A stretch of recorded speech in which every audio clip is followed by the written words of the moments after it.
परम पूजनीय पंडित प्रदीप मिश्रा जी महाराज जी को जब मैं मिलने गया था तो उनसे मेरी बात हुई और इस गांव के बारे में भी बात हुई। अब बताऊंगा मैं धीरे धीरे आपको, समय के प्रभाव से आ भी सकते हैं, क्योंकि मेरा प्रयास तो बहुत रहा, क्योंकि परमिशन मुख्यमंत्री से लेके कलेक्टर से लेके कोई लोकल तो नहीं है। आजकल तुम्हें मुख्यमंत्री आ जाएगा, याद रखना, लेकिन पंडित प्रदीप मिश्रा जी को लाना कोई सरल बात नहीं है महाराज। लेकिन हमने एक बात करी उनसे जब मैं मिलने गया, तो मेरा स्वभाव है 1.5 घंटा चर्चा चली। फिर आप कहोगे 1.5 घंटे में क्या बात करी? वो क्लिप है मेरे पास, छोटी छोटी बना के रखी है, मेरे यूट्यूब पर चले जाइए, मां नर्मदेयार भक्ति चैनल, शायद उसमें मिल जाएगी।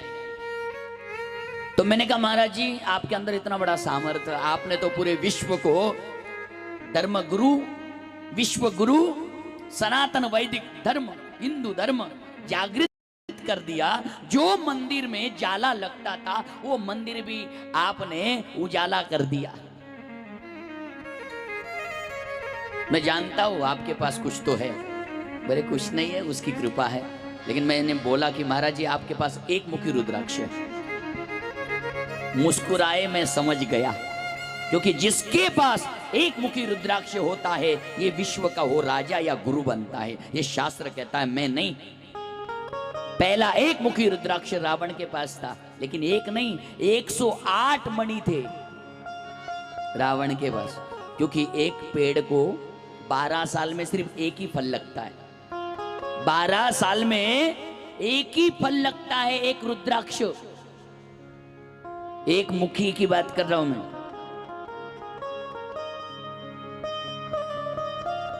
पहले उनके पास था, रावण के पास। मैंने सुना है एक मुखी रुद्राक्ष आदि गुरु जगतगुरु शंकराचार्य जी के पास था। एक मुखी रुद्राक्ष हमारे देश की प्रधानमंत्री इंदिरा गांधी जी के पास था।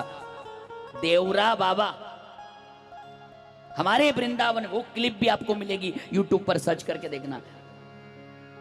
राजीव गांधी जी देवरा बाबा को बहुत मानते थे और वृंदावन में उनके दर्शन के लिए आते थे। वो वीडियो भी है। उस समय उनके पास ही कैमरा था। उन्हीं के आशीर्वाद से, देवरा बाबा के ही आशीर्वाद से इंदिरा गांधी जी मुख्यमंत्री पहली बार, प्रधानमंत्री जी बनी थी। कोई साधारण नहीं है संत। आज भी देवरा बाबा का नर्मदा वृंदावन के यमुना तट पर आश्रम है। तो महाराज उन्होंने एक मुखी रुद्राक्ष दिया था और संभाल के रखने के लिए कहा था। और शास्त्र पढ़ लीजिए, इतिहास पढ़ लीजिए, जिस दिन संत की दी हुई चीज का अपमान हो जाएगा उस दिन मृत्यु निश्चित है। फिर मैं कुछ नहीं बोलता। उस समय रुद्राक्ष नहीं था उनके पास, इतिहास गवाह है। और उसके बाद मैंने सुना है हमारे महाराष्ट्र के हृदय को इस बात को छूने जैसी है महाराज।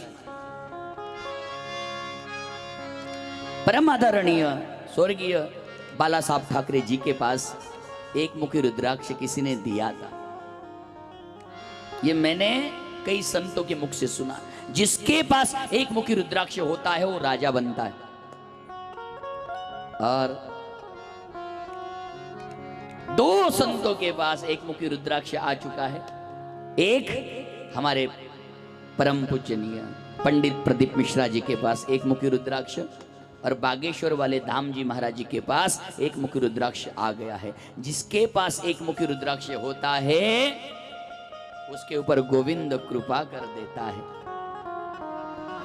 आजकल वो टीवी वाले भी बेचते, एक मुखी रुद्राक्ष ले लो। इनके चाचा ने कभी देखा एक मुखी 3-3 हजार में। जिसको पढ़ना लिखना नहीं आता है, और महाराज जी को मैं मिला और महाराज जी ने कहा, मैंने कहा हमें भी कुछ मिल जाए। तो महाराज जी ने उनके हाथों से मुझे 3 मुखी रुद्राक्ष दिया है। 3 मुखी रुद्राक्ष क्या है, उसकी महिमा, उसमें कितनी पावर होती है, मैं 5वें 6वें दिन उसका अनुभव आपको करवाऊंगा, उसका दर्शन भी करवाऊंगा। प्यार से बोलो राधे राधे। राधे राधे। एक मुखी होता है 2 मुखी, 3 मुखी, 12, 5 मुखी तो आपको कहीं भी मिल जाएगा। 5 मुखी से लेके 7, 7 से लेके 12, 24 मुखी तक आपको कहीं ना कहीं कुछ ना कुछ मिल जाएगा। मेरे माता पिताओं, शिव